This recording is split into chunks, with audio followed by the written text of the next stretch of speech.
Quero saudar a todos com a paz do Senhor. Abrimos nossas Bíblias no livro de Apocalipse, capítulo 13. Livro de Apocalipse, capítulo 13. E com este texto eu queria dar seguimento ao nosso estudo sobre este livro, o livro do Apocalipse. E hoje falando convosco sobre as bestas do Apocalipse. As bestas do Apocalipse. Como este texto é muito extenso, muito denso, muito tenso, eu vou ler só o verso 1 e o verso 11 e depois no seguimento nós abordaremos todos os outros versículos. Apocalipse capítulo 13, verso 1 diz: Vi emergir do mar uma besta, que tinha 10 chifres e 7 cabeças, e sobre os chifres 10 diademas, e sobre as cabeças nomes de blasfémia. Verso 11. Vi ainda outra besta emergir da terra. Possuía 2 chifres parecendo cordeiro, mas falava como dragão. Oremos, que o nosso Senhor Deus ilumine os nossos corações. Senhor Deus, obrigado, meu Pai, por esta oportunidade que nos dás neste final de dia, Senhor. Estamos novamente presentes já tudo na Tua Palavra. Senhor, abre-nos o nosso coração. Torna, Senhor, este coração uma terra fértil para que possa assimilar, para onde possa ser semeada a Tua Palavra, Senhor. Que esta Palavra se traga vida prática às nossas vidas, mas que ela acima de tudo nos console. Ilumina, Senhor Santo Espírito, os nossos corações e as nossas mentes, para que nós possamos entender tudo aquilo que vai ser falado, aquilo que está nas nossas mãos, Senhor. Que seja assim em nome do Teu Filho amado Jesus. Que o abrir dos meus lábios e o meditar do meu coração sejam, Senhor, agradáveis na Tua presença. Meu Deus, meu Rei, meu Senhor. Amém e glória a Deus. As bestas do Apocalipse. Meus queridos, este texto, no capítulo 13, talvez seja, como eu comecei dizendo, o mais denso, o mais tenso do livro do Apocalipse. Talvez seja o que causa mais pavor, o que nos torna menos agradável nós lermos este livro. É, na realidade, à vista desarmada, a olho nu, a frio, um capítulo de terror. Capítulo 13, poderia bem ser uma cena de um filme de Hollywood de ficção científica ou terror. É bastante denso, bastante tenso. E a minha expectativa para hoje é que você consiga seguir este sermão, mas com no seu coração uma expectativa de consolo. Deus nos irá consolar. Apesar deste capítulo 13 ser tão tenso desta forma. Mas escute, na história humana existem relatos de ascendências e de quedas de vários governos, regimes ou impérios. Se você for à história, muitas são as narrativas de vários regimes, impérios, governos que subiram, mas que também caíram. Alguns deles almejaram o governo do mundo, nomeadamente aqueles mais chegados ao Oriente Médio. E o mundo que convive com esses governos, o mundo que vive no meio destes governos, tem apenas uma de duas escolhas. Ou ele se submete e acata esse governo e vive conforme todos os outros vivem, vive em conivência com esse governo, ou, por outro lado, ele é destruído pelo regime. Ele é torturado, é preso, é morto, perseguido. Tais ideologias de regimes ou governos não hesitam em prescrever execução, tortura, prisão, morte a quem não as acompanha. E isto tudo sem qualquer aviso prévio ou advertência. Sempre que um destes regimes possa ter sido derrotado, logo no seu lugar se levanta outro. E isso nós podemos ver aí no verso 3 do capítulo 13. Então vi uma das suas cabeças como golpeada de morte. Mas essa ferida mortal foi curada e toda a terra se maravilhou seguindo a besta.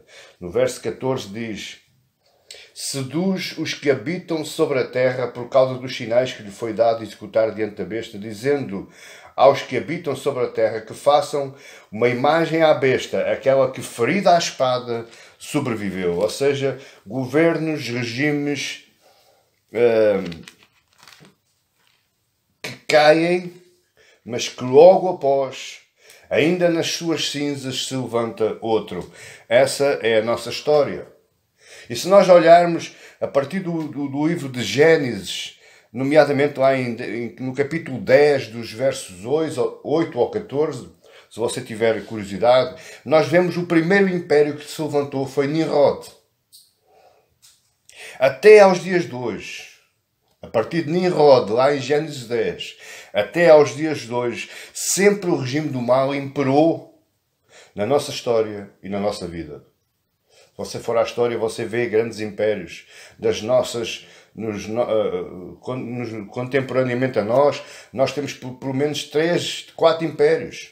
Nós temos o Império Russo, temos o Império Chinês, temos a Coreia do Norte. No passado mais recente tivemos Hitler, Mussolini e outros assim, impérios que cresceram e subjugaram o povo com as suas ideologias políticas e ideológicas. Regimes monstruosos, inimigos da dignidade humana. Por conseguinte, porque nós somos feitos à imagem e semelhança de Deus, eles são inimigos da dignidade humana e eles se tornam também inimigos mortais da glória de Deus. Por isso Deus afirma e ordena em Gênesis, capítulo 9, verso 6. Se alguém derramar o sangue do homem, pelo homem se derramará o seu. Porque Deus fez o homem segundo a sua imagem. Deus não fez o homem para estar subjugado a impérios, regimes ou governos, ideologias políticas ou outras. Deus fez o homem para ser livre, para viver em comunidade, para ser um ser liberto e livre de pensar, e livre de escolher, e livre de fazer. Mas o que é que a Bíblia nos teria a dizer sobre estas histórias de crueldade? E aí entra o capítulo 13. Nós no capítulo 12 nós vimos lá o quarteto do mal. Falámos na última mensagem no quarteto do mal. E hoje vamos falar na trindade maléfica, que nos traz o capítulo 13 sobre este monstro ou monstros ao serviço de Satanás. Não tenha a mínima dúvida, todos os impérios, todos os regimes, de qualquer que seja ele, são agentes ao serviço de Satanás. Este capítulo nos revela 2 dos agentes de ponta ao seu serviço. A besta do mar e a besta da terra. Mais à frente no nosso sermão eu vou falar também da Babilônia, que é o capítulo 14. Se Deus o permitir, vai ser a próxima mensagem de estudo. Mas nós estamos perante 2 dos maiores agentes de ponta, os agentes de elite ao serviço de Satanás.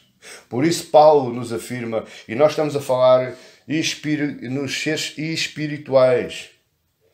São seres que você não vê, não sente, não ouve, não pode contactar, mas eles existem, é uma realidade, eles moram e vivem e convivem consigo ao seu redor a todo dia, a todo instante. Por isso Paulo lá em Efésios 6,12 ele diz: porque a nossa luta não é contra o sangue e a carne, e sim contra os principados e potestades, contra os dominadores deste mundo tenebroso, contra as forças espirituais do mal nas regiões celestes. Nomeadamente a besta do mar, a besta da terra, a Babilônia e tantos outros. O grande objetivo destas forças não é destruir o mundo ou a economia mundial. Engane-se quem pensa que o diabo vai acabar com a economia mundial. A ele não lhe dá jeito nenhum. Ele é o príncipe deste mundo, ele é o rei deste mundo, ele é quem governa este mundo, ele e os seus anjos caídos, e a ele não lhe dá jeito nenhum eliminar a economia mundial.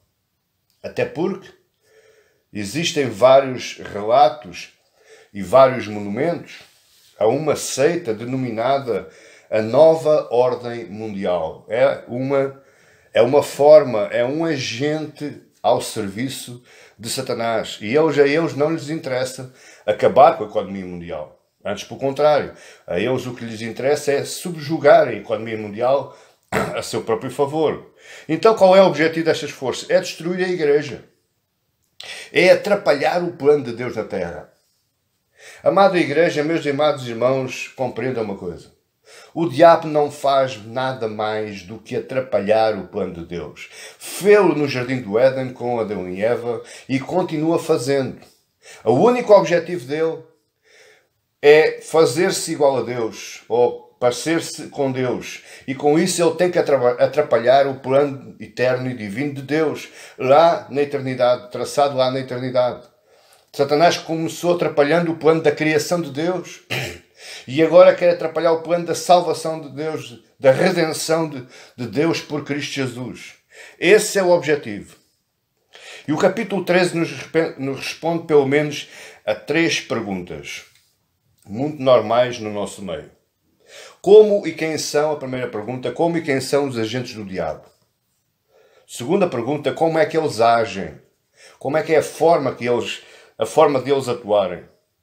A terceira é como é que os vencemos. No capítulo 12, vimos a guerra de Satanás e seus anjos nos lugares celestiais.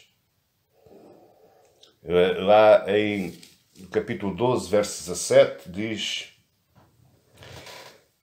Capítulo 12, verso 17. O capítulo termina de uma forma surpreendente. E se nós conseguirmos analisar e alcançar profundamente a forma como João escreve, nós aqui no capítulo 12, no final do capítulo 12, ficamos na expectativa. Parece que algo se vai passar. Diz assim: irou-se o dragão contra a mulher e foi pelejar com os restantes da sua descendência. Irou-se o dragão contra a igreja e foi pelejar contra os restantes da sua descendência. Quem são? Os que guardam os mandamentos de Deus e têm o testemunho de Jesus, o selo de Jesus na testa. E se pôs sobre a areia do mar.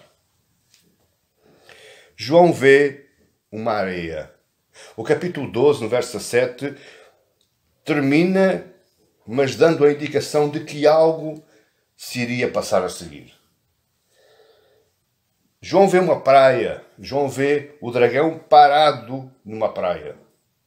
E dessa praia, João vê a besta que sai do mar. Lemos lá no verso 1. Capítulo 13, verso 1. Mas dessa mesma praia, João vê a besta que sai da terra, que foi o versículo que nós lemos no verso 11. Estas bestas estão prontas para entrar em ação durante o período histórico. Presta atenção.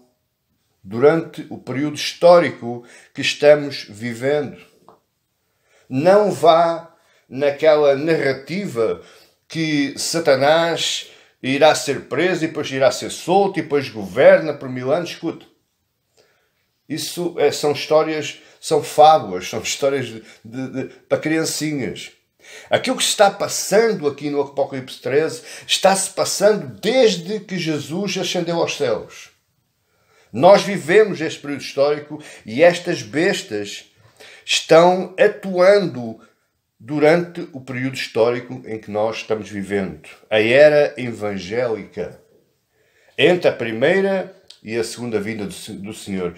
Vê mais uma vez, para quem diz que a igreja não sofre tribulação, ou a grande tribulação, que a igreja é defendida por Deus e que não passa por ela, ele diz, aí no verso 17 do capítulo 12, e foi pelejar com os restantes da sua descendência. Quem são? Os que guardam os mandamentos de Deus. A igreja, os cristãos, estão sofrendo, estão padecendo por causa das hostes dos agentes maléficos de Satanás aqui neste tempo, hoje e amanhã.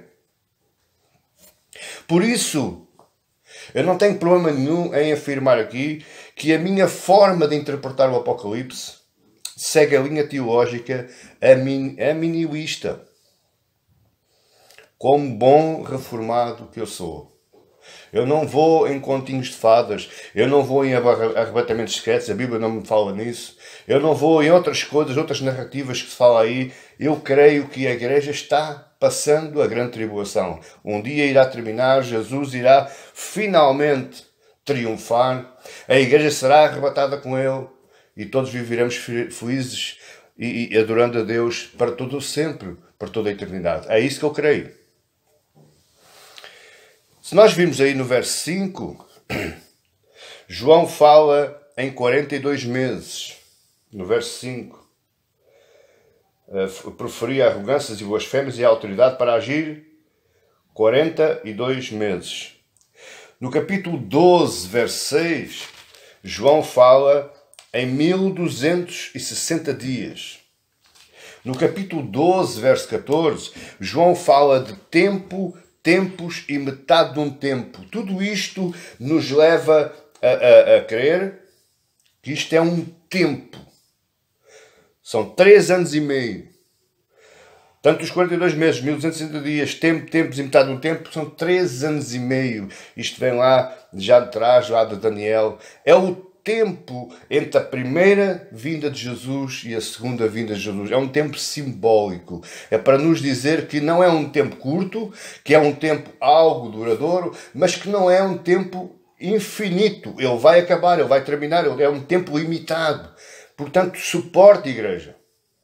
Suporte mais um pouco, porque já isto tudo terminará. Tudo isto aponta para o período histórico em que estamos vivendo. Ou seja, o período que Jesus inaugurou na cruz, chamado os últimos dias, a era cristã, a nossa era. E até quando? Até à sua segunda vinda.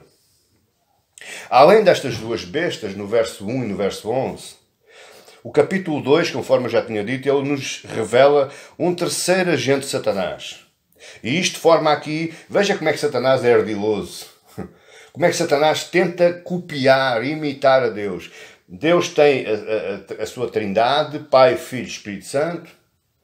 E Satanás arma aqui também uma trindade, chamada a trindade do mal. A besta do mar, a besta da terra e a chamada Babilónia. Esta trindade, as duas bestas e a Babilónia, que eu já lhe vou explicar o que é, só por alto, porque na próxima mensagem falaremos mais profundamente, mas esta trindade é usada pelo grande dragão do Apocalipse 12. Ou seja, o dragão que a Bíblia lhe chama o diabo, Satanás, ele tem agentes operantes. A saber, a besta do mar é o anticristo. E o anticristo não é aquele que luta, somente aquele que luta contra as coisas de Cristo, mas também é aquele que se quer colocar na posição de Cristo, que se quer fazer passar por Cristo. E este anticristo é simbolizado nos poderes políticos contra a Igreja de Cristo. Pastor, isso não existe. Existe sim. A China, por exemplo, persegue cristãos. A Coreia do Norte persegue cristãos. Países em África perseguem cristãos.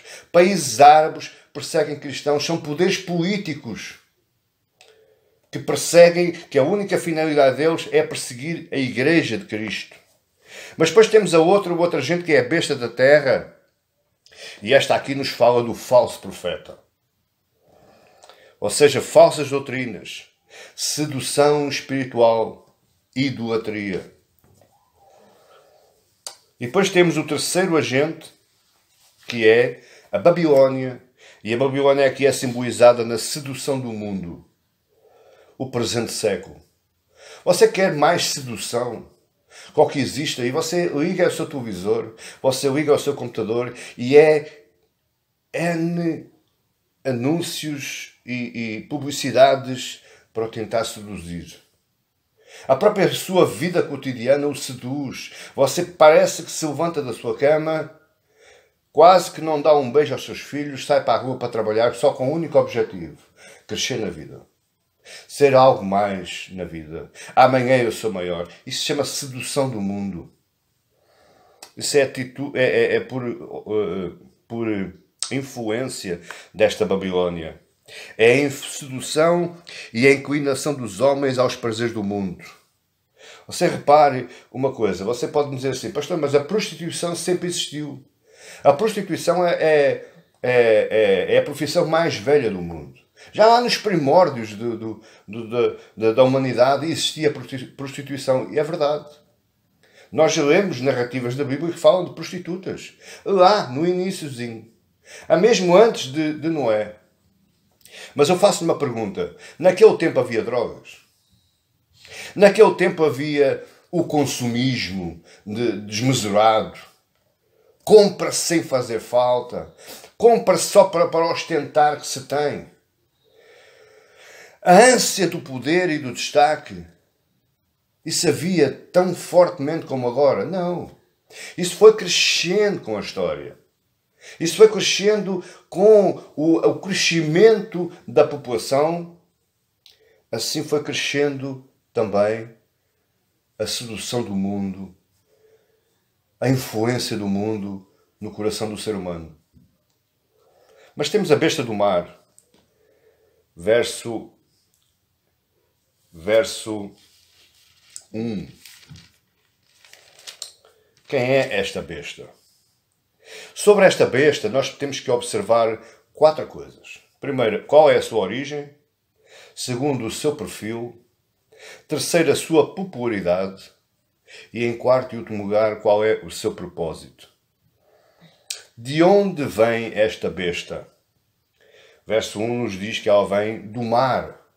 E a pergunta é, porquê o mar? Porquê o mar aqui? Porquê é que ela não podia ter vindo de um outro lugar qualquer? Veio do mar.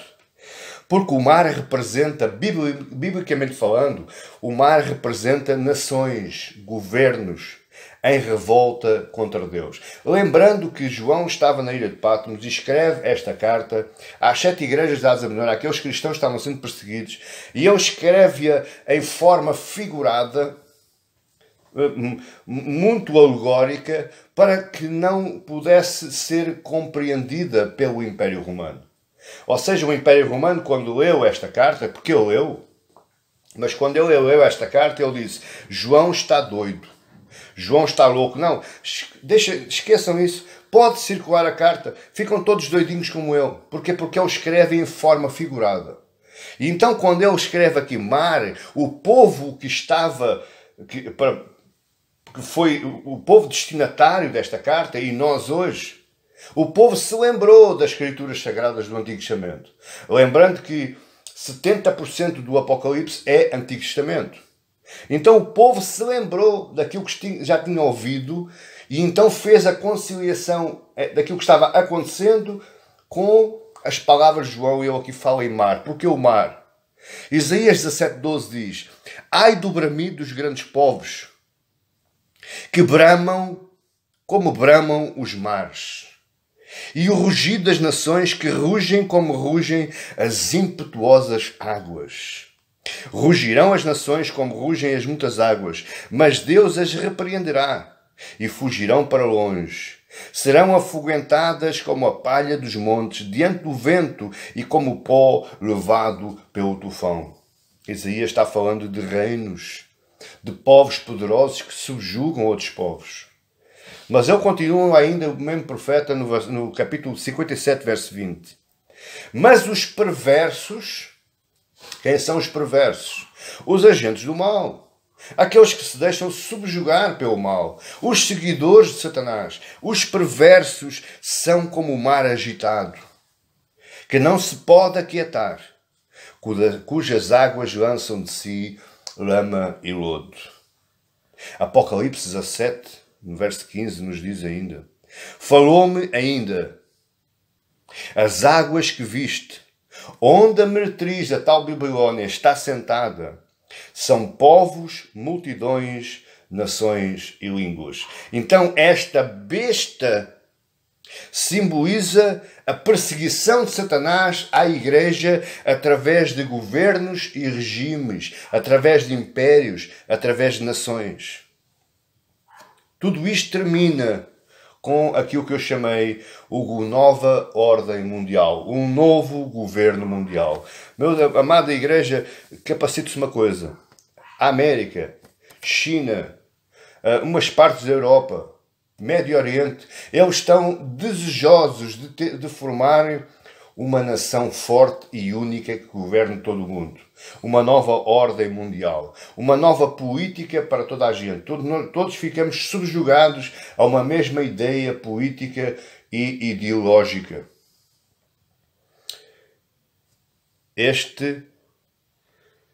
Tudo termina com um governo mundial contra a Igreja, no final da era presente. Conforme eu lhe disse, este besta do mar, ela simboliza o anticristo. E Daniel nos fala isso muito bem. Eu não vou ter tempo para lhe dar tudo, porque passaria aqui quase 4 horas a falar consigo. Mas depois no vídeo você para o vídeo e vai ler. Daniel nos fala isso utilizando uma linguagem apocalíptica. E Daniel figura este anticristo em 4 reinos. 4 reinos quer dizer 4 cantos da terra, os pontos cardeais, norte, sul, este e oeste, a terra toda. Ou seja, um governo mundial. Daniel 7:1-6, Daniel 7:17-18, Daniel 7:21, Daniel 7:25, ela nos fala desses 4 reinos. Ele nos fala desse governo de ordem mundial. E ele caracteriza esses reinos, para nós percebermos o capítulo 13, ele caracteriza esses reinos em 4 animais. O leão, o urso, o leopardo e um animal terrível. Daniel 7, verso 3 diz: 4 animais grandes, diferentes uns dos outros, subiam da onde? Do mar. A besta do mar de Apocalipse 13, Daniel está falando aqui no seu capítulo 7. 4 animais grandes, diferentes uns dos outros, subiam do mar. 4 nações grandes. O primeiro era como o leão e tinha asas de águia. Enquanto eu olhava, foram-lhe arrancadas as asas. Foi levantado da terra e posto em 2 pés, como homem, e foi-lhe dado a mente de homem. Fixe isto que eu lhe estou a dizer. O leão é como o homem, um dos animais, não vou ler todo, para você ler a sequência, mas foi-lhe dado a mente de homem. Daniel fala em 4 reinos anticristãos. É claro que se nós formos ao contexto de Daniel, quais são os 4 reinos anticristãos que estavam em crescimento naquela época? Era a Babilónia, o Império Medo-Persa, os gregos e os romanos. Mas, como eu lhe disse, as profecias têm perspectivas diferentes. As profecias podem ser no presente, num futuro muito próximo, num futuro mais longínquo e num futuro ainda mais longínquo. É claro que a profecia de Daniel ela se transporta para Apocalipse, e João, quando estava escrevendo o Apocalipse, ele estava se lembrando do profeta Daniel. Como é que Jesus se refere? Isto é como Daniel se refere ao anticristo. 4 reinos, 4 animais, como um homem, e foi-lhe dado a mente, pensava como um homem. Mas como é que Jesus se refere ao anticristo? Primeiro, nas tais 2 perspectivas, no futuro mais próximo e no futuro mais longínquo. Mateus 24, 15-20, claramente que Jesus está falando do imperador romano Tito Lívio, que destruiu Jerusalém no ano 70. Mas em Mateus 24, do verso 21 ao 28, Jesus já fala de um outro anticristo. Já fala de uma outra personagem. Há um anticristo que apareceria no final dos tempos. No decurso da sua profecia, Jesus fala de um primeiro, depois fala de outros ao longo dos tempos, mas no final um pior do que todos. Como é que João descreve o anticristo fora do Apocalipse, fora deste livro? 1 João 2 diz: filhinhos, já é a última hora e como ouvistes que vem o anticristo. Também agora muitos anticristos têm surgido, pelo que conhecemos que é a última hora. Eles saíram do nosso meio. Entretanto, não eram dos nossos, porque se tivessem sido dos nossos, teriam permanecido conosco. Todavia, eles se foram para que ficasse manifesto que nenhum deles é dos nossos. Ao longo da história, igreja, sempre houve anticristos. Veja a própria luta de Paulo. Paulo tem aqui cerca de 13 cartas escritas. Praticamente é sempre em luta com anticristos, falsos mestres, falsos profetas. Mas esses anticristos que aparecem e desaparecem ao longo da história são uma pequena amostra daquele que virá depois. O último dos anticristos. Por isso Paulo, lá em 2 Tessalonicenses 2, ele faz do verso 1 ao 12, eu não vou ler todo, eu só queria ler, por exemplo, o verso 3 do capítulo 2 de 2 Tessalonicenses, que diz assim: ninguém de modo nenhum vos engane, porque isto não acontecerá sem que primeiro venha a apostasia, o afastamento da fé. E isso é obra do anticristo. Ele faz isso. E seja revelado o homem da iniquidade, o filho da perdição. Verso 4. O qual se opõe e se levanta contra tudo o que se chama Deus, ou é objeto de culto, a ponto de assentar-se no santuário de Deus, ostentando-se como se fosse o próprio Deus. Paulo já está aqui falando que não devemos andar enganados. Ele está alertando para que aquele povo se firme na fé, porque é muito fácil. Conforme nós iremos ver, é muito fácil você e eu sermos enganados. É muito fácil. Mas ainda no verso 9 diz: ora, o aparecimento do iníquo, esse tal homem, é segundo a eficácia de Satanás, com todo o poder e sinais prodígios da mentira, e com todo o engano de injustiça aos que parecem, porque não acolheram o amor da verdade para serem salvos. Pergunta é: como é que ele há de surgir? Como é que ele surge da apostasia? Está aí em 2 Tessalonicenses 2:3. Entenda bem, não julgue, preste atenção àquilo que eu vou dizer. Não julgue uma igreja dita cristã como uma boa igreja, como uma igreja verdadeira de Cristo, pelos seus milagres que elas ou os seus operam. Porque se nós formos ver aí, a besta do mar, tanto a besta do mar como a besta da terra, eles fazem milagres e maravilhas. Eles fazem tudo igual àqueles que são de Deus fazem. Tudo para quê? Para enganar, para ludibriar, para seduzir e levar a povos cristãos à apostasia, a abandonarem a sua fé. Poderá tratar-se de um grande engano. Não se iluda, como diz Paulo nos versos 9 a 10. O profeta de Deus, o homem de Deus, o cristão, o pregador, o pastor, ele é avaliado pelo nível, pelo conteúdo do evangelho que ele apresenta. Se ele não apresenta evangelho, querida igreja, os milagres não valem de nada, porque eles são feitos de uma outra origem, menos de Deus. Por isso Cristo, quando operava milagres, ele pregava sempre. Parou. Milagres eram sequência ou subsequência da pregação. É o evangelho que cura, é o evangelho que liberta, é o evangelho que salva, é o evangelho que opera milagre, e o melhor milagre é você, que foi resgatado das garras do diabo. Você que estava morto em seus delitos e pecados e reviveu, Deus o trouxe à vida novamente. Por causa de quê? Por causa da palavra, por causa do evangelho. Você ouviu a palavra. Ninguém impôs as mãos para você crer. Foi a palavra que você ouviu. Por isso diz lá o Efésios 1:13. Por isso ouviste, crestes. Porque ouviste, crestes, foste selado. Então o homem de Deus é avaliado pelo nível, pelo conteúdo do evangelho que ele fala, que ele apresenta. No final, o anticristo vai conquistar as nações com o seu grande poder. Não tenha dúvidas. Grande será a apostasia. Paulo fala isso várias vezes nas suas cartas. Se você pensa que as igrejas estão vazias, elas vão ficar mais vazias ainda. Porque quanto mais para o final formos, mais a ação do anticristo no coração dos homens é maior. E os homens abandonam porque ficam seduzidos com outras coisas, outras loucuras de retórica. Segundo lugar, a segunda coisa, qual é o seu perfil da besta do mar? Agora, olha, a besta do mar é uma composição medonha dos 4 animais visualizados por Daniel.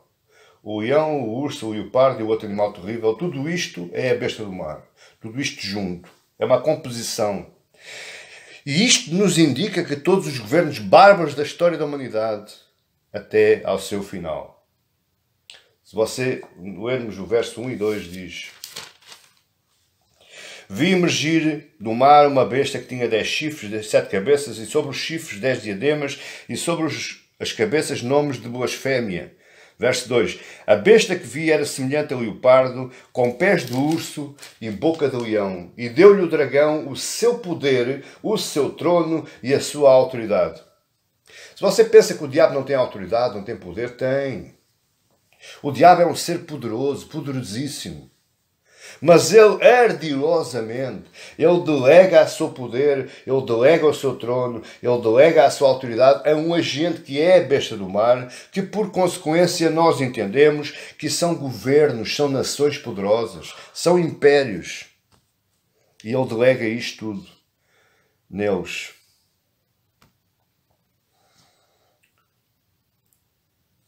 São governos, e se nós olharmos para a história, não nos falta relatos e exemplos disso mesmo. Grandes genocídios, assassínios em massa. Temos o caso de Hitler, o Holocausto, mais de 6 milhões de judeus que morreram às mãos daquele homem. Você quer mais a ação satânica que isso? O diabo governará através do anticristo. A tudo isto, o diabo somará a Babilónia, a sedução do mundo. Veja o que é que o João diz em Apocalipse 17, verso 7. O anjo, porém, me disse: por que admirastes? Dir-te-ei o mistério da mulher e da besta que tem 7 cabeças e 10 chifres e que leva a mulher. A mulher está no verso 14 e a besta é esta besta do mar do capítulo 13. A mulher está no capítulo 14 e esta besta está no capítulo 13. Verso 8. A besta que vistes, a besta do mar, era e não é, está para emergir do abismo e caminha para a destruição. Aqueles que habitam sobre a terra, cujos nomes não foram escritos no livro da vida, desde a fundação do mundo, se admirarão, vendo a besta que era e não é, mas aparecerá. Aqui está o sentido de quem tem sabedoria. As 7 cabeças são 7 montes, nos quais a mulher está assentada, são também 7 reis. Isto nos leva a variadíssimos governos e regimes. 7 cabeças. 10 chifres com 10 coroas, grande poder, a crueldade do mal. Nomes de blasfémia, como está aí o verso 2, quer dizer governos e regimes que blasfemam contra Deus e seu povo. Você já viu agora, há pouco tempo, na China, queimaram não sei quantos milhões de bíblias. Fecharam não sei quantas igrejas. Mataram pastores. Outros estão presos. Agora os animais. O que é que quer dizer os animais? O leopardo, pés como o urso. O leopardo, verso 2, quer dizer que ela se move com rapidez. Não é vagaroso como você e eu. Não, ele move-se com muita rapidez. A obra dele tem que ser feita com muita rapidez. E eu, a mim, pasme-se, meu amigo e minha amiga. Como é que nós cristãos somos tão passivos, tão inertes? Não fazemos nada para o reino, não saímos de nossa casa para evangelizar. Veja as seitas anticristãs, nomeadamente as testemunhas de Jeová. Eles não há um dia que eles não saiam batendo porta a porta. Eles são incansáveis. Isto é o leopardo. Move-se com muita rapidez. Tem pressa em fazer cumprir o seu plano. Pés como urso quer dizer que o urso é um animal feroz, pesado e ele esmaga as suas presas com os seus pés. Isto quer dizer que há um esmagamento de toda a oposição ao anticristo, um esmagamento de toda a igreja. Boca como um leão, grande devorador, destruidor. O leão, quando assambarca, você já viu as séries do canal Discover, o leão agarra, saca logo um pedaço de carne da sua presa. Esta besta não são apenas regimes, nações, povos. Esta besta é a personificação da maldade satânica. Deixa que eu lhe faça aqui um parênteses e que eu alivie aqui um pouco, porque isto está muito tenso, não está? Mas entenda uma coisa comigo. Quem já conhece, ou quem já reconhece, quem já convive e vive com estes anticristos diariamente, e você vive com anticristos diariamente, são muitos. Quando chegarmos a este final, quando aparecer este grande anticristo, ao maior anticristo, nós já não vamos ter dificuldade nenhuma. Ou seja, já estamos tão habituados à nossa vida a estar tão rodeada de anticristos e crueldade satânica, maldade satânica. Pessoas que se dão ao prazer de fazer mal aos outros. Quando chegarmos ao final, se lá chegarmos a esta fase, o grande, o poderoso anticristo, o último anticristo, você já vai dizer, isto para mim já é canja. Eu já aguentei tanto, também posso aguentar mais este. Isto é só um parênteses para você respirar um pouco. Amém? 3. A sua popularidade. Qual era a popularidade desta besta do mar? Qual é? Verso 3. Então vi uma das suas cabeças como golpeada de morte. Mas essa ferida mortal foi curada. E toda a terra se maravilhou seguindo a besta. Verso 4. E adoraram o dragão, porque deu autoridade à besta. Também adoraram a besta, dizendo, quem é semelhante a esta? E quem pode pelejar contra ela? Olha para mim. Você tem dúvidas que há homens e mulheres, há povo, há nações que não vai seguir o Satanás? Claro que segue. Claro que segue.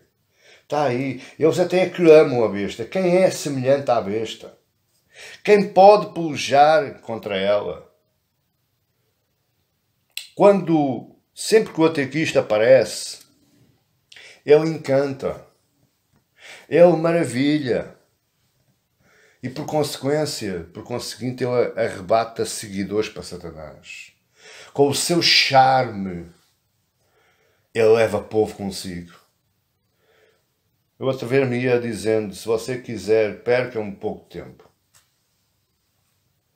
E pesquise um pouco sobre as igrejas não cristãs, aquelas que não pregam o Evangelho, aquelas que não seguem a Cristo, e veja a afluência de povo que essas igrejas transportam atrás de si.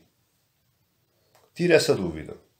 Porquê? Porque esses anticristos encantam. Eles falam bem, eles proclamam bem, eles têm boa aparência, eles são bonitos, eles cantam bem, eles envolvem, têm uma boa retórica, eles conseguem controlar a sua mente de uma tal forma que você fica encantado e vai.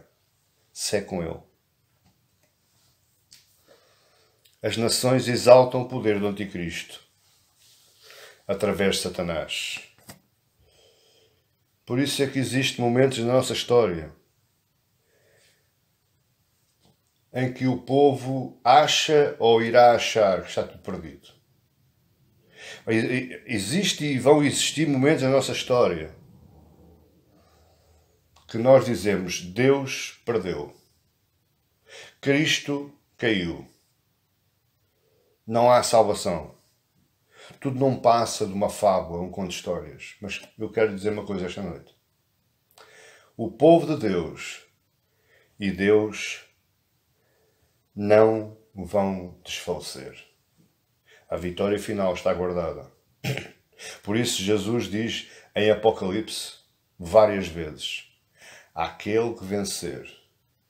Vencer o quê? O que é que eu vou vencer? Esta luta contra o anticristo. Mesmo que você não lute ativamente, luta passivamente. Ou seja, aguentando a sua fé, mantendo a sua fé, sendo perseverante, seguindo a Cristo, não abrindo mão. Vou morrer, vou ser preso, vou ser torturado, vou ser torturado. Por isso eu me entristeço como homem, mas eu me alegro como cristão quando eu vejo vídeos onde eu vejo pastores, líderes de igreja sendo decapitados por serem cristãos. Parece que é duro estar falando assim, mas é verdade. Eu como homem me entristeço, porque eu estou vendo vidas humanas se perderem. Mas como cristão eu me alegro, porque estão aí homens e mulheres que não apostataram da sua fé. Eles perseveraram na sua fé. Eles seguiram em frente. Os olhos deles estão colocados em Jesus. Tudo não passa do engano, querida igreja. E por último, qual é o seu propósito? Qual é o propósito da besta do mar? Verso 5 a 7. E foi-lhe dado uma boca que proferia arrogâncias e blasfémias e autoridade para agir 42 meses.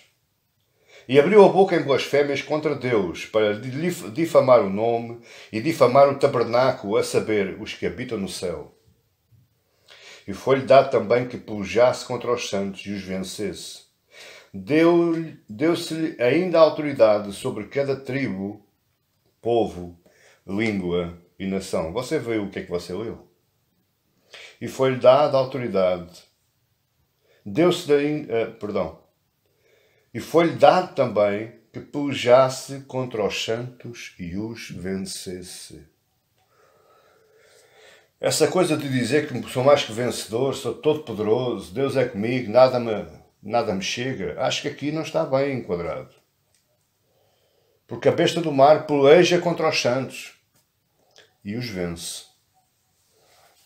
Os prende, os tortura, os persegue, os massacra e muitas vezes os mata. Pense nisso.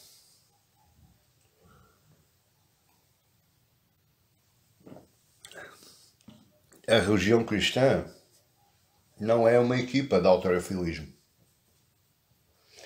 em que somos todos poderosos, todos rijos, peitos abertos. Uma vez ouvi um irmão dizer, pastor, venha às lutas, venha às lutas. Sim, meu querido, você não peça isso. Se as lutas vierem, peça ajuda a Deus. Mas se elas não vierem, glorifica a Deus. Amém, igreja? O plano é destruir o plano de Deus em toda a terra. Está aí no verso 6. Blasfémias contra Deus, para difamar o seu nome, o nome de Deus, para difamar o tabernáculo aqui é a igreja, é o povo onde Deus habita no meio do seu povo, Deus habita no seu povo, e a função desta besta é destruir o plano de Deus na terra, é fazer desacreditar Deus. E, meu querido, se nós olharmos hoje em pleno século XXI, será que isso não está acontecendo? Será que não é o pão nosso cada dia que nós vivemos hoje? Isto começou fazendo com Adão, mas ele agora faz-o em larga escala. Ele fez a 2, ele agora faz a 7 bilhões de pessoas. É diferente. A escala de poder aumentou-a, porque ele agora tem mais gente, mais trabalho, ele já arregaçou as mangas. Lá no paraíso era um paraíso, era só 2, Adão e Eva. Mas agora são 7 bilhões de cabeças pensantes, cada um com a sua ideia. Cada coração mais maldoso que o outro. Cada coração mais sedento de poder, de autoridade, de destaque. E isto enche as medidas de Satanás. Por um tempo, claro, 42 meses. É por um tempo. Não os 42, não os 3 anos e meio. Mas é o tempo.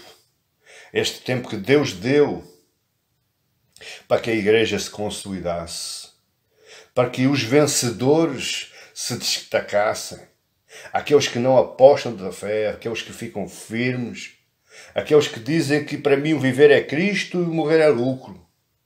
Deus deu um tempo para que esses se destaquem. Esse tempo é os últimos dias.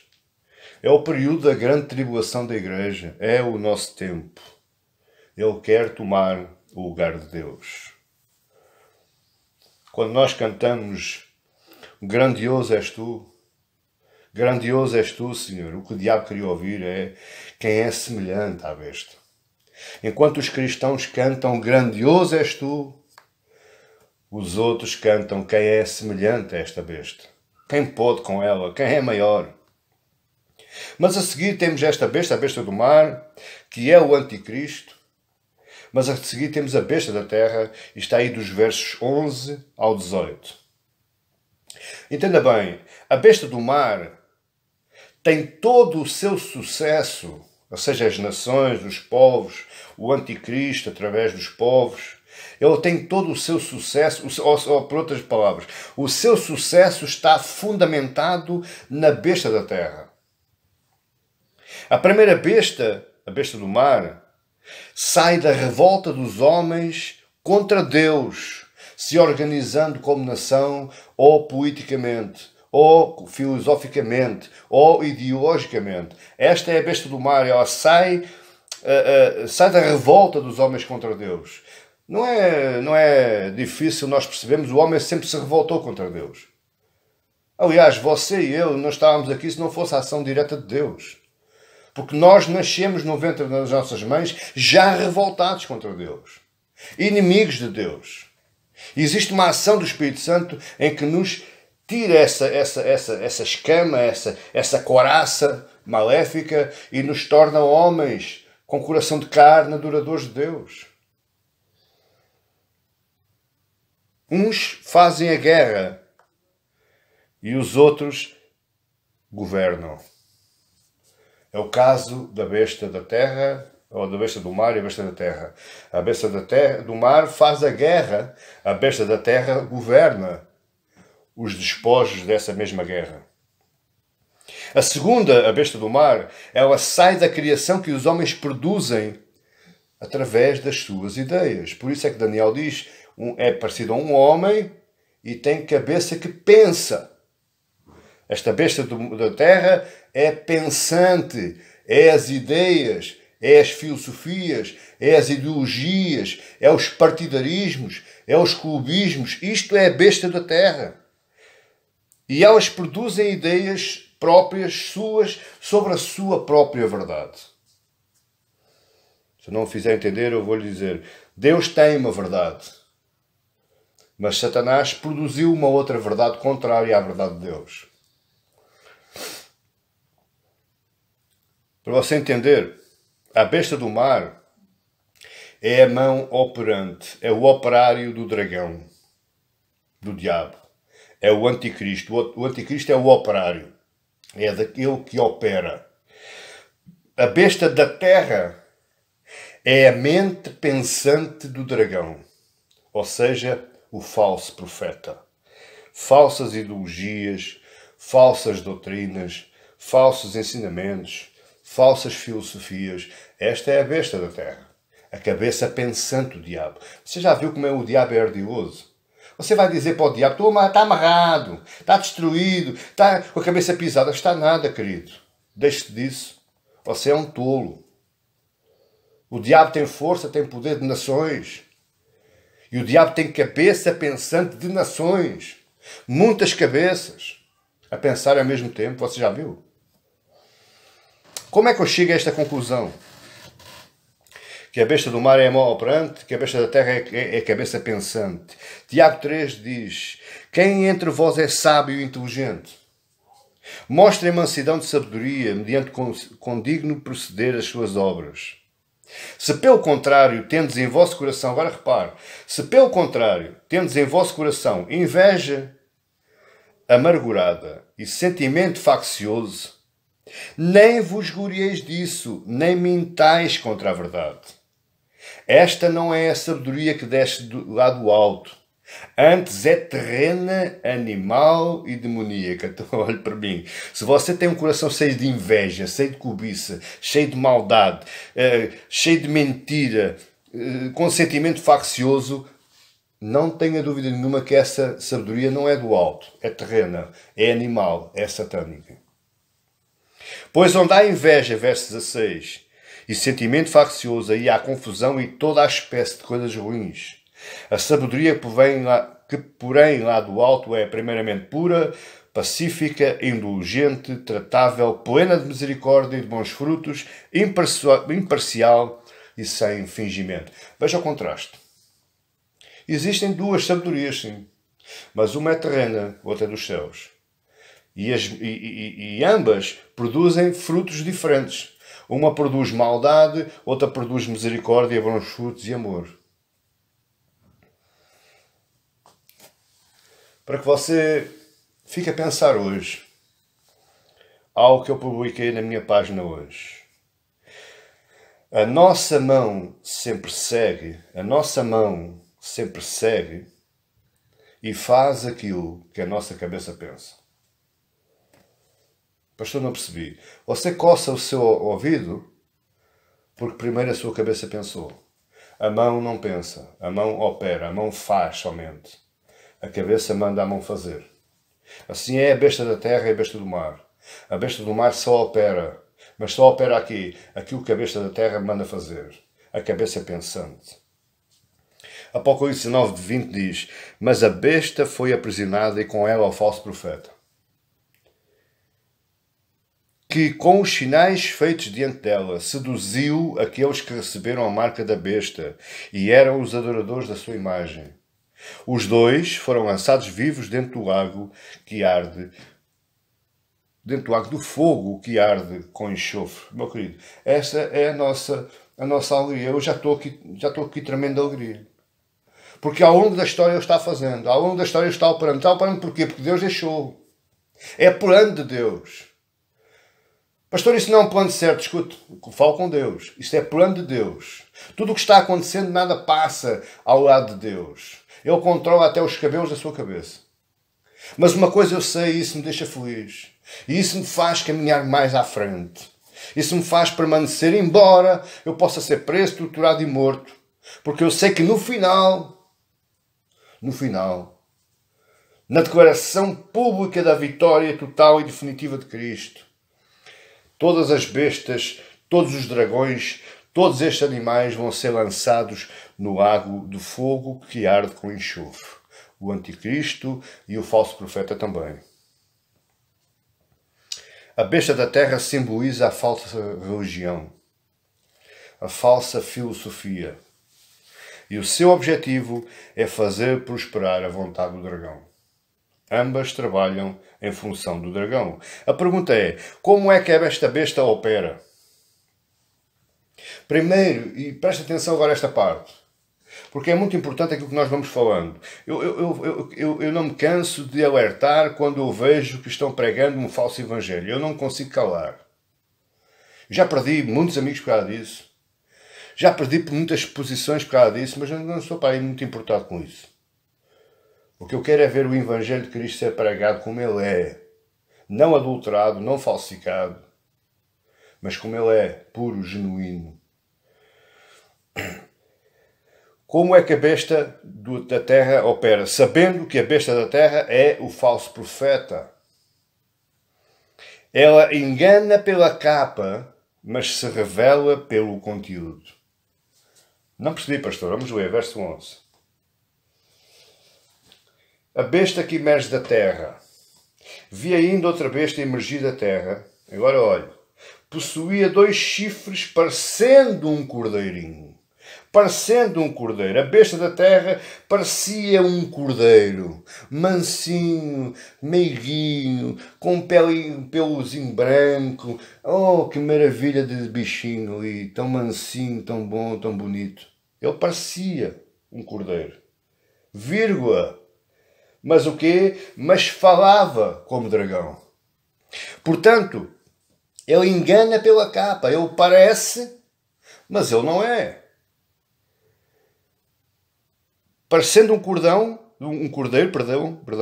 é a capa dele. Ele parece que não faz mal a uma mosca.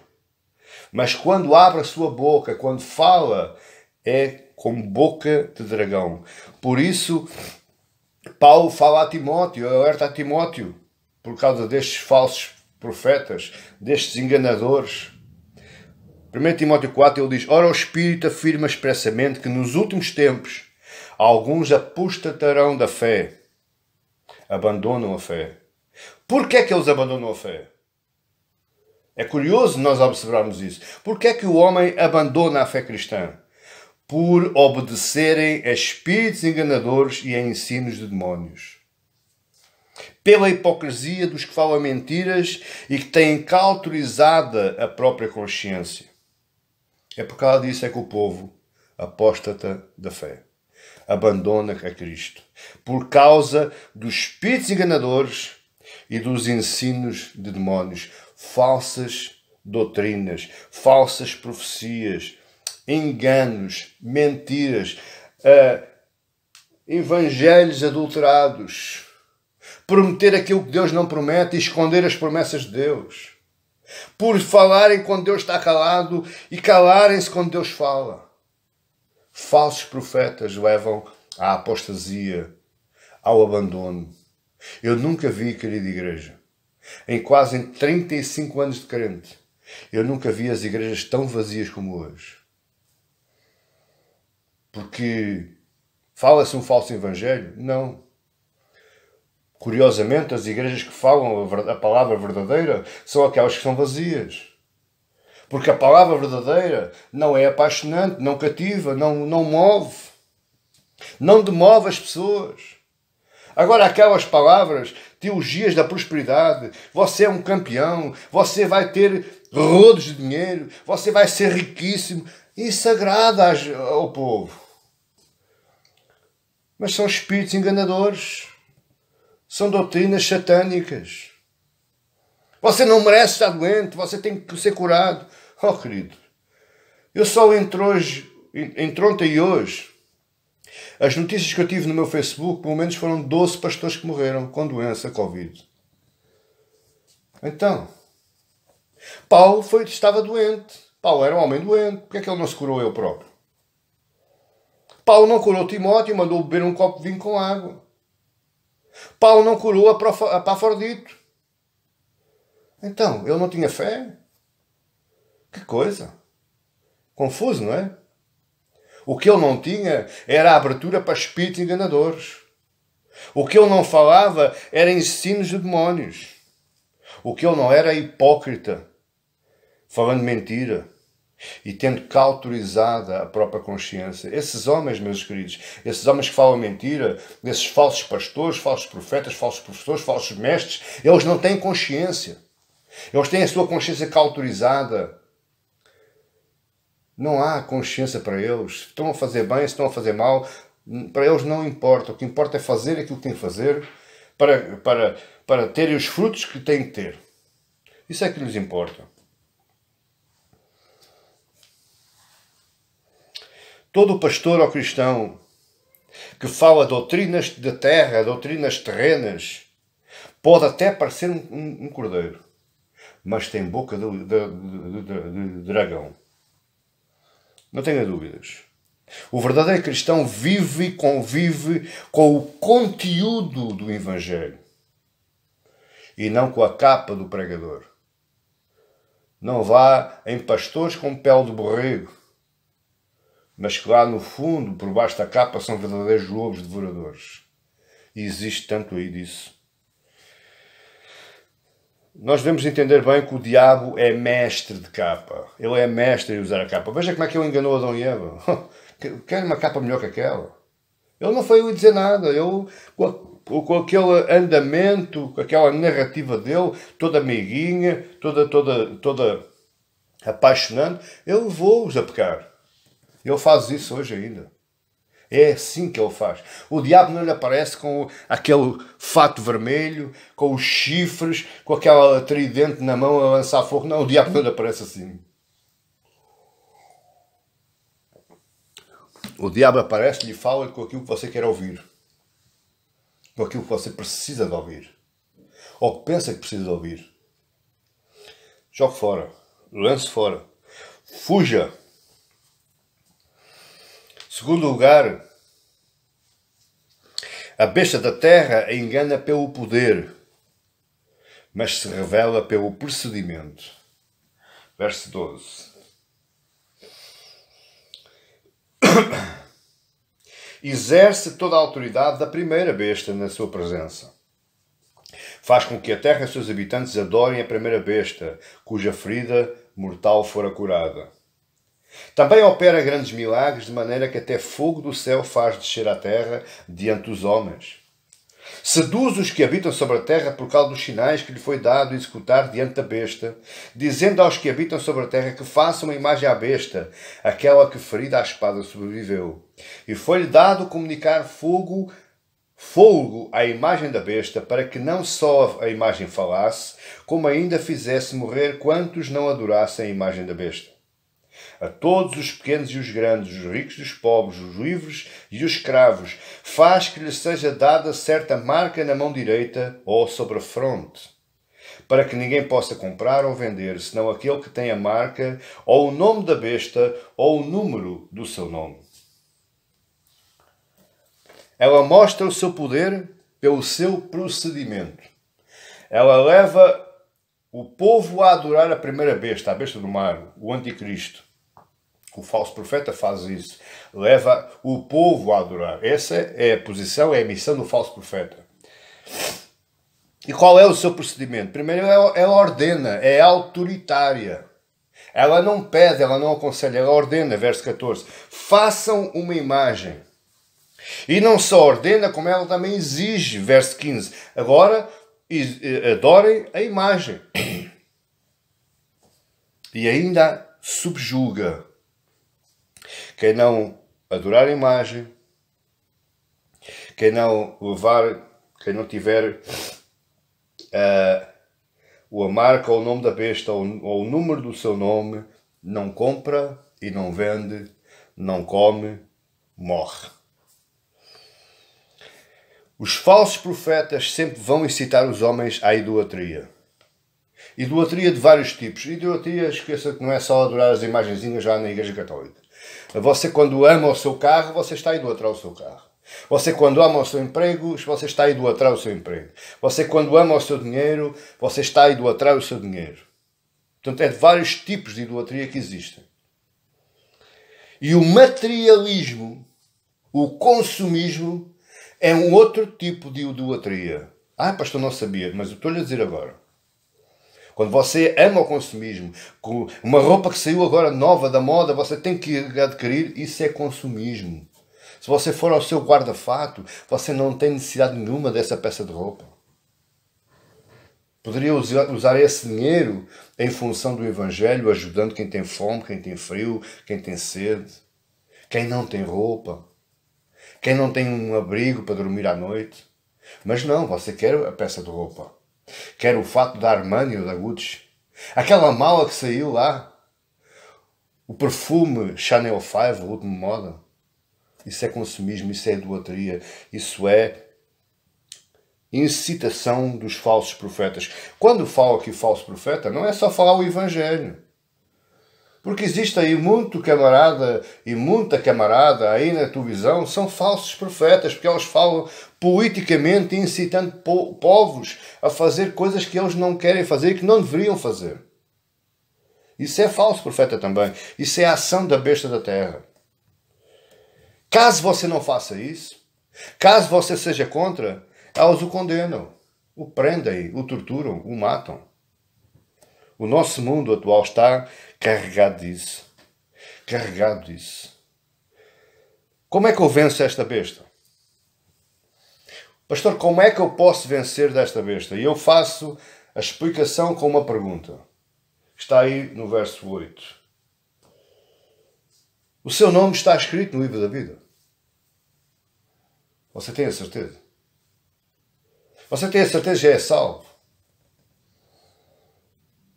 Verso 8 diz: adorá-lo-ão todos os que habitam sobre a terra, aqueles cujos nomes não foram escritos no livro da vida. Então, se o seu nome está escrito no livro da vida, você não vai adorar. E se você não vai adorar, você vai vencê-la. Pastor, mas eu vou morrer, mas venceu na mesma. Porque a sua morte é glória para Deus. A sua perseverança, a sua teimosia espiritual, o seu orgulho espiritual é glória para Deus.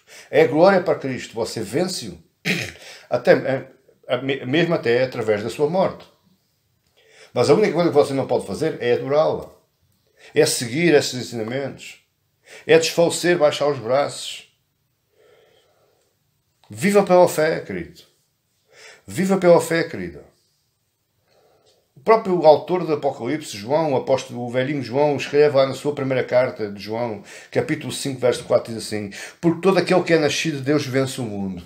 Todo aquele que é nascido de Deus vence o mundo. Todo aquele que é nascido de Deus vence o mundo. Todo aquele que tem o seu nome escrito no livro da vida vence o mundo. Vence qualquer besta da terra, do mar, do ar, seja lá de onde for.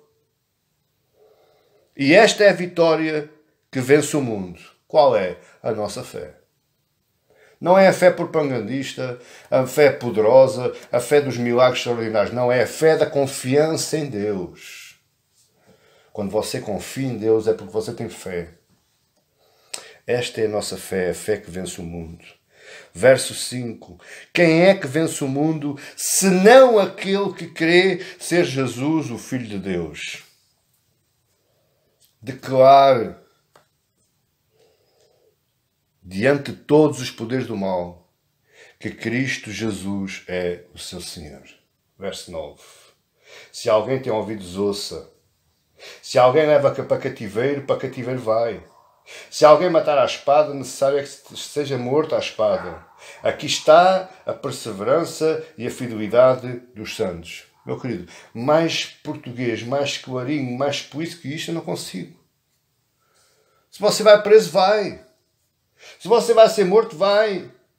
Mas esta é a perseverança e a fidelidade dos santos. Esta é a fé daquele que crê que Cristo é o Filho de Deus. Que Cristo é o Rei, Senhor e Salvador. Lembre-se de uma coisa que eu vou dizer hoje. Eu sei que este tema é tenso, ele é duro. É complicado ouvir isto. Mas o que Deus decretou está decretado. Se nos seus planos divinos Deus decretou que a sua vida final vai ser numa prisão, vai ser numa prisão. Se vai ser morte e tortura ou perseguição por causa do seu nome, vai ser morte, tortura e perseguição por causa do seu nome. Não tenha dúvidas. Não tente fugir ao seu destino. Não tenha medo de viver em Cristo Jesus. Diga como Paulo, para mim viver é Cristo e o morrer é lucro. Mas em terceiro lugar, como é que eu posso vencer? Busque sabedoria divina para viver para a glória de Deus. Verso 18. Aqui está a sabedoria. Aquele que tem entendimento calcula o número da besta, pois é número de homem. Ora, esse número é 666. Pastor, eu não sei. O que é que isso significa?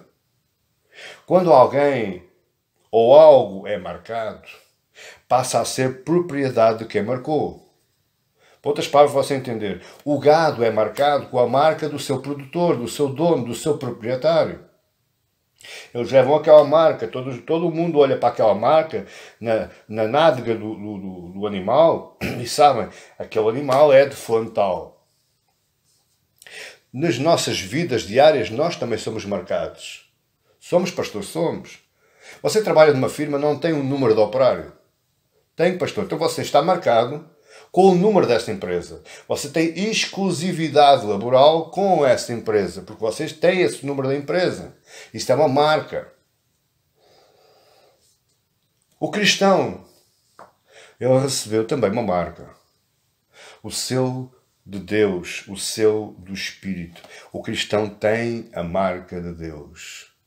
Por isso o cristão vive alegre. Por isso o cristão não tem problemas. Efésios 1,13 diz: em quem também vós, depois que ouviste a palavra da verdade, o evangelho da vossa salvação, olha agora, tendo nele também crido em quê? Na palavra da verdade, no evangelho da salvação, em Cristo Jesus, tendo nele também crido, fostes selados com o Santo Espírito da promessa. O cristão é um homem que está selado. Não tem medo. Tanto a marca da besta quanto a marca de Deus, olhe para mim, isto é importante, não caia naquela história do chip, essa coisa do chip, que tanto assusta o povo. Tanto a marca da besta quanto a marca de Deus são símbolos espirituais, não são visíveis.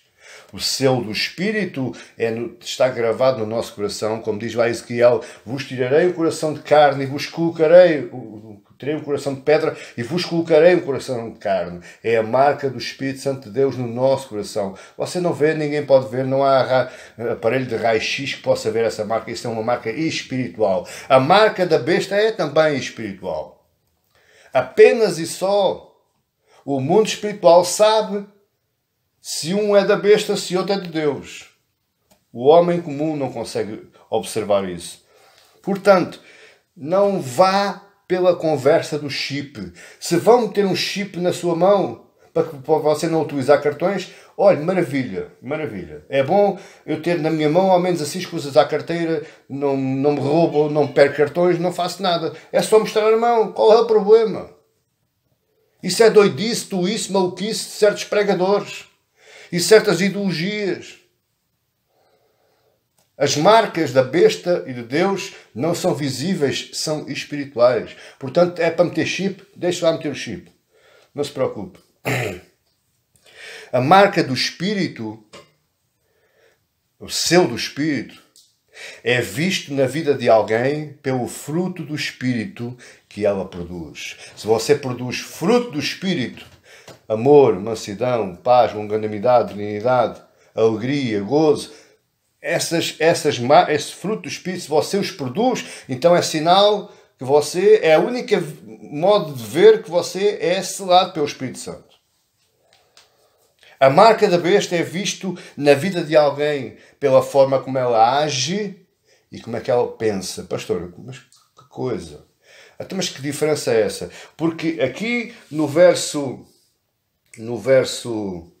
16 diz: a todos os pequenos e os grandes, os ricos e os pobres, os livres e os escravos, faz com que lhe seja dada certa marca sobre a mão direita ou sobre a fronte. Quando a Bíblia fala a marca na mão direita, esta mão é a mão que opera, é a mão que faz, é a mão que age. E na testa é o pensamento, são as ideias, são as convicções, são as escolhas, é o meu modo de pensar que vai comunicar com a minha mão e que age. Eu ajo pela minha forma de pensar. Então, a marca da besta é vista na vida de alguém pela forma como ela age e como ela pensa. Então, escute uma coisa. Se você pensa em roubar e rouba, que marca é que você tem? Se você pensa em difamar e difama, qual é a marca que você tem? Se você pensa em mentir e mente, qual é a marca que você tem? Pense para si, não me responda. Agora, vamos caminhando já para o final, vamos aqui para tirar uma confusão. Porque este número 666, meus queridos, eu ainda não era firmado bem no cristianismo, e eu li alguns livros, e hoje, lembrando-me desses livros, eu rio, porque eu ia embrenhado nessas ideias. Este número do 666 tem corrido muita tinta, muito papel tem sido consumido à custa desse 666. E eu vou lhe dizer, é tão simples a gente sabermos que número é este. Verso 18. Aqui está a sabedoria. Aquele que tem entendimento, calcule o número da besta, pois é número de homem. Ora, esse número é 666. Você percebeu? Não. Mas eu vou explicar. É número de homem, diz a palavra. É número de homem. Nós sabemos que o 6 é o número do homem por causa da sua criação. O homem foi criado à imagem e semelhança de Deus ao 6º dia da criação. Portanto, o 6º foi-lhe atribuído pelo número do dia da sua criação. O número 7 é o número da perfeição, da suprema perfeição. O número 6 é o número do homem, porque ele foi criado ao 6º dia. Então, 6 são 3 vezes 6 é o homem, homem e homem. Certo? Então, mas qual é que é o problema aqui? Que o número da besta é o 666. Homem, homem, homem. Porque o homem fracassou na presença de Deus. O homem pecou na presença de Deus.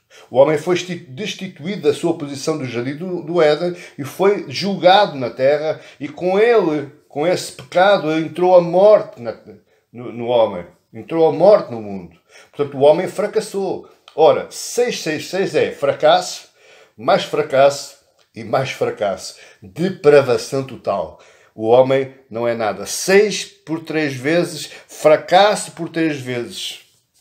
E por isso a besta seguria na sabedoria do homem. A besta diz assim: aquele é feito à minha imagem e semelhança. Ou, perdão, aquele pensa e age à minha imagem e à minha semelhança, porque ele foi na onda. Ele fracassou 3 vezes, exatamente como eu.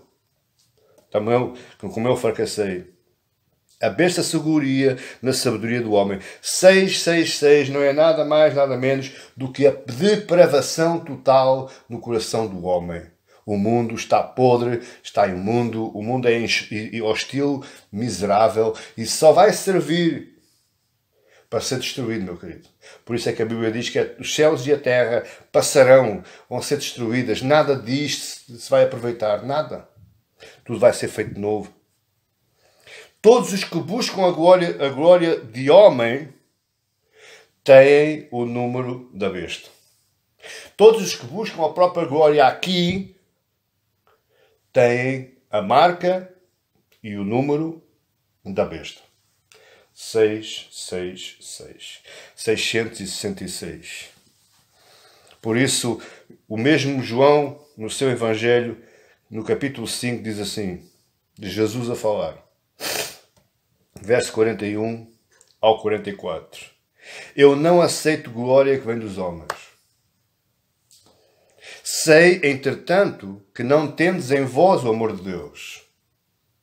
Eu vim em nome do meu Pai, e não me recebeis. Se outro vier em seu próprio nome, certamente o recebereis. Verso 44. Como podeis crer? Vós os que aceitais glória uns dos outros, e contudo não procurais a glória que vem do Deus único. Quem anda à procura de glória um do outro, quem anda à procura de aparecer, de ser destacado pelos outros, os outros levantam-no, aplaudam-no, fazem uma ovação. Isso quer dizer sabedoria e glória dos homens. 666.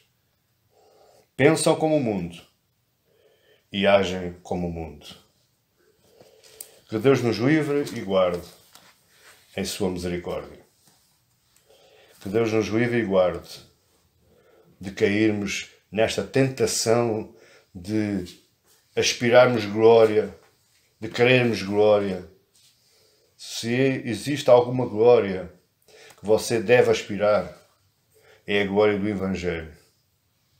É a verdade. É o amor, é a misericórdia, é o cuidado ao próximo. Essa glória você não a receberá aqui na terra com certeza absoluta, porque isso não traz glória a ninguém. Mas de certeza que Deus tem reservado a coroa da glória, porque você venceu este mundo através do fruto do Espírito. Este é o capítulo 13 de Apocalipse. Que Ele nos traga paz ao nosso coração e que Ele nos conforte. Que Deus nos dê força para não apostatarmos, não virarmos costas à nossa fé por causa da atuação das bestas satânicas que vivem e convivem connosco neste mundo. Amém. Ó Deus, estou-te eternamente grato, Senhor, por me teres utilizado esta tarde para ser o proclamador, o pregador da Tua Palavra. Obrigado, Senhor, pela sabedoria que nos deste para entender este tão complicado capítulo da Tua Palavra. Mas estou certo, Deus, que pelo Teu Espírito ela foi semeada aos nossos corações E que se não entendermos agora, um dia iremos entendê-la, Senhor. Mas ela está semeada. Ela não passou ao lado, nem caiu no chão vazio. Aplica, Senhor, esta palavra ao nosso coração. Senhor, envia os teus anjos e nos guardem, Senhor, e nos livrem dos maus passos. Nos impeçam, Senhor, de sermos impulsionados a ouvir as mentiras que são tão dóceis e tão agradáveis, mas que nos causam tanto estrago à nossa vida, tanto prejuízo, Senhor. Muitas vezes até a morte sem Cristo. Cristo Jesus nos abençoa. Nós sabemos que estamos selados com o Teu Espírito, mas dá-nos força, capacidade e sabedoria para aguentar mais um pouco. É em nome do Teu Filho amado Jesus que eu oro assim, Senhor. E que seja assim. Para a honra e glória do Teu nome. Amém. Que Deus abençoe em nome de Jesus.